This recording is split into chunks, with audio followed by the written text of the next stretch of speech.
I'm Becky, my channel's What Beck Sews. Welcome back if you're a subscriber and welcome if you're new. Today is a Friday Sews where I share my sewing journey with you. So Friday Sews is a hashtag that was started by Today in Jen's Sewing Room, and as so many of you will probably be aware by now, if you type it in the search bar, you will get an array of sewing vloggers all posting under that hashtag. So I have been away all week this week, so I'm going to be quite limited on what I'm sharing with you today. I don't have an awful lot of, I have no sewing makes really to share with you, but I do have a few bits to talk about with you and some new patterns to share with you and my ideas as to what I'm going to use to make them up. So let's start with what I'm wearing. I am wearing the Monroe turtleneck by Tessuti Patterns, and this is in a Ponte Roma that I got from one of my sewing socials. It's in this gorgeous pink colourway and it's just lovely and comfortable and warm. Now the armholes I mentioned when I talked you through me making these are a little bit tight, and I have opened them up a little bit further. I think I probably could have opened this one a little bit wider as well, just to give it a little bit more stretch, and probably made this bit a little bit bigger. But to be fair, it looks fine, it fits fine, it's very loose fitting on the front, and I've paired this with a pair of Anna Allen Paloma pants that are pink as well, and I originally made thinking that I was going to have some boho chic pair of trousers that I could style up in lots of different ways. And it just hasn't happened. They look more like pyjama bottoms. And they are made out of a viscose twill that I got from Rainbow Fabrics. Now, hopefully there is a picture that's gone in so you can see the outfit in full. I'm working from home today. I really felt the need to be in comfortable clothes. I had taken handmade clothes away with me to wear all week, which was really nice. But I mainly stuck to dresses whilst I was out there. And we walked to the office and back from the office every day. So I only had hand luggage to take, and I had to be quite sensible and think of like a mini capsule wardrobe that I could take, knowing that we would also have dinner and social events every evening that I had to attend whilst I was out there. So yeah, it's really nice just to wear clothes that I feel so relaxed and comfortable in. But I did work this morning, so the top half made me feel put together and the bottom half made me feel like, you know, I got dressed today, Becky. Anyway, let's talk about what I've been buying. So I had a bit of time to think whilst I was sitting in the hotels, and I have bought a lot of fabrics recently, a lot of pontes, a lot of knit type fabrics, jerseys, just because we've gone into the winter months, starting to think, or the cooler months, the autumnal months, and then we're heading into winter, starting to think about what I need in my wardrobe. So I have bought, and these are not in any particular order, but I have bought a couple of Tammy Handmade patterns, including her latest one, and I've bought a So Love pattern as well this week. And I'm going to talk you through what I've purchased and why I've purchased them and some of the ideas that I have for them. So let's talk about the latest release from Tammy Handmade. I am under no way sponsored. I have not been gifted this pattern. I've purchased it. I was completely and utterly influenced by the lovely Tamlin from Sewn on the Time. She put on her Instagram, because I believe she collaborates or works with Tammy, and she put a make that she had obviously made on there of this cardigan, and I instantly fell in love with it, I'm not gonna lie. So I will pop the picture in here, the stock photo in here of Tammy's latest release, and then I'll pop some pictures of the ones that she's made up.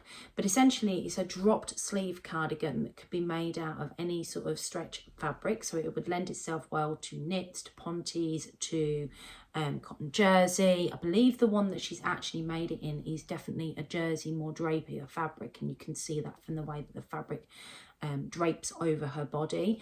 It's a loose fit cardigan, and I think it's a good happy medium between a lot of the cardigans out there, because obviously there are an awful lot of sort of cardigan patterns from most of the indie pattern companies, but I really like this particular one. You can have the button band down the front, or you could just have that as a neckband rather than having the buttons on there. So I suppose it's preference on your style, and there is a longer line and shorter version. Now I like both versions of this, and I obviously bought quite a bit of fabric from So Brum that would work really nicely with it, and one of those fabrics was this gorgeous Ponte Roma. Now I do want to use some of this fabric to make a Monroe turtleneck for my mum as gift to November's coming back, but I'll talk about that in a bit. but I think there is enough here to make a shorter version of that cardigan, as well as make the Munro turtleneck for my mum, because my mum's a bit smaller than me. And I think that this would be great because as I'm wearing this right now, these two colours actually go really well together. But I just think if you're, you know, putting that over as a layering piece and just wearing that over this would be perfect, and it would fit in and be quite versatile in my wardrobe rather than necessarily having a patterned piece. The black knit fabric that I purchased as well whilst I was out there, which is this much lighter weight knit, really, really nice. Again, it would be great to go as a good over, an over piece. So it would make a great cardigan piece on any sort of thing that I've got in my wardrobe. So it would go with some of my more heavily patterned pieces. And actually, when I was out in Lithuania this past week, because we had snow, basically we arrived and it was like British summer weather on day 1.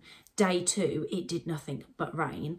Day 3, it was really cold. And day 4, it snowed. So I saw every season whilst I was out there. But one of the things that I had with me was a ready-to-wear black long line cardigan.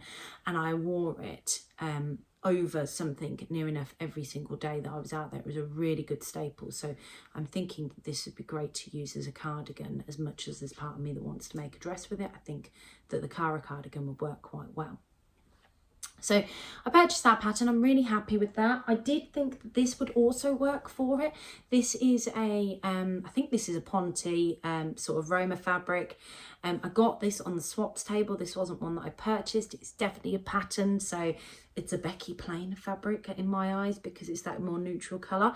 But yeah, this would also work for this particular pattern. Now, Tammy Handmade is also having a sale at the moment. So if you are interested in any of her patterns, pop over to her website. But because she was having a sale, I then decided to go on and buy the Mila jumper.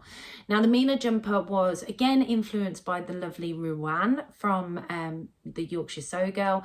She shared a vlog earlier this week where she was talking about all the sweater patterns that you could make up, and she was sharing some of the ones and versions of ones that she had made.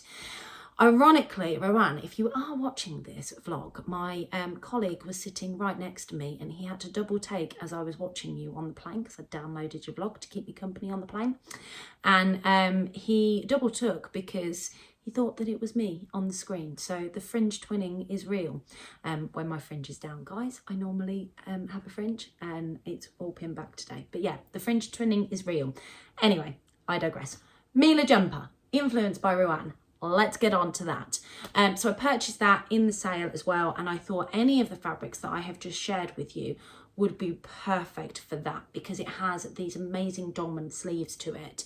But again, it looks like such a comfy, relaxed jumper that you would live in. You know, it would be something you would wear, and you could, depending on the fabric you made it in, depending on how you wore it, you know, if I made it in this, for example, it's something that I could wear with anything. But if I made it in this fabric, you know, I'd be pairing it with a pair of jeans. Yeah, it's one of those tops that looks comfy, relaxed, could probably wear it with pajamas at home, but also wear it just to work. Yeah, I just love it. So I'm going to stop rambling at you now. That was the second pattern that I bought, and hopefully I've popped pictures of the stock photos in here so you can see them too. So the other pattern that I purchased this week was the So Love Patterns Whitcomb top. Now, I really like this pattern. I was browsing the fold line at some of the latest releases, and I think this one came up in the new patterns, and it screamed at me because of its versatility. It could be made in both a woven and a knit fabric, and the stock photos did them justice. And one of the things I really liked about one of the versions that I saw is I've been umming and ahhing for quite a while about buying the tall cuff top. I really like the tall cuff dress and the tall cuff top by Assembly Line. I will pop a stock photo in there so you know what I'm talking about. And one of the versions that I saw of this particular top, the Whitcomb top, was there was a sleeve that was finished in the same way as the tall cuff top. Try saying this 10 times in a row and not getting tongue-tied. And I will try and pop a picture in of the sleeve so you can see exactly what I'm talking about. And I thought that this was lovely. I thought that would be great. Now, obviously, there is a difference because one's got raglan, one hasn't. But the Whitcomb top is quite elegant. It can be cropped, it can be long line, and then it's got that sleeve, but it's also got a more blousey type sleeve to it as well. You can do the neckband with cuffing, or you can have no, with ribbon, or you can have no neckband there at all. You could use like a chiffony fabric and having it go into a ribbon fabric so you can mix your woven and your knits. And you've obviously got the cropped and the long line. And I just thought it was quite versatile. There was a lot going on with it, and it would work for a lot of different things that I've got in my wardrobe. Now, picking out one fabric to share with you on this is this gorgeous fabric that I got from the Festival of Quilts. This is a beautiful red fabric, and it's just like a viscose, and I thought this would be great. Now, I could do this in one or two ways. I could make that long line version, have that gorgeous sleeve that I really liked, or I could make this in a cropped version. I've got 1.5 meters, so I could play with it. A cropped version, have a black ribbon neck, or even a white to pick out this colour here, but there is a bit of black in it, tiny bit, and just have that what's the word I'm looking for, that contrast. There you go, that's the word. I'm tired, sorry guys. That contrast in the neckline and that contrast on the arm, and I just think that that would look amazing. And then I've got like a nice blousey dressier piece that I could wear to work, and then layer up with my Cara cardigan. There you go, capsule wardrobe in one session. So I thought that that was a good option. The other one was that I could make it in this knit, this gorgeous sort of jumper fabric that I got from Guthrie Ghani when I was away. But I also thought that I could do this and have the ribbon, a different colour ribbon. So again, have another contrast to it, just to give it a slightly different look. I think there's only enough here, because it's only 1 meter of this, that I'd be able to make the cropped version. But again, it was just making the most of some of the fabrics that I had bought over the past few weeks. So what I want to try and do, because I have bought a lot of jerseys recently, as we're going into the winter months, my brain is all about making stuff that I'm going to wear, and also all about trying to get some of my stash down. So being the fabricaholic that I am, I can go and buy more. But at the moment, I'm struggling for room. So I have been looking and thinking about quick and easy patterns as much as some of my more in-depth makes, because what I'd like to do is have some nice easy ones, and then my in-depth makes nice easy, and then my quick wins. So yeah, that's where my head's at with my sewing. And I actually really enjoy autumn winter sewing. I think because you do tend to use more jerseys, it's just sometimes quite nice to be able to do that. So they're the patterns that I've bought this week. That's what I had to share with you. I have a couple of things coming out next week. We will have our collab with, or I have my collab with the lovely Sofa Serenity, who is Adele, and the Sewing Warehouse, who is Shannon, on the spectacle fabric that we got from Lady McElroy. That will be released on Tuesday, and I'm seeing both of them tomorrow at my sewing social, where we are hoping to have our finished versions to take photos together in. So that'd be really nice if we're in a position to do that. What I will say is I've cut mine out, but I haven't actually started sewing mine up. My intentions are to get mine started tonight. I have another introduction vlog coming out next week as well, to another sewing collaboration that I'm going to be doing. I feel very honoured to be doing a collaboration with this lovely lady. I am a massive fan of hers, and when I get to meet her later in the year, I can feel myself getting a bit of well, I'm getting to meet her and a few others, to be fair, and with all of them I'm going to feel myself getting a bit starstruck. I know that sounds really silly, but they're just some of those people in our sewing world that you just, everybody knows. So I'm doing a lovely collaboration with her as well. I will leave that until you see that particular vlog to find out who that is. So that will be coming out next week, so look out for that too. I'm also going to try and get my act together and build some content in the background. So I've got some regular content coming out for you guys, because I'm aware with how busy life is at the moment, I'm not always having content readily available to release. So I would like to try and get some extra filming done throughout the weeks when I'm particularly working on something that at some point I could then bring a vlog out at a later date. So that is everything from me this week, guys. I hope that you all have a fabulous week, get the opportunity to get lots of sewing done. Take care, happy sewing. Don't forget to like and subscribe. I'll catch you all soon. Bye.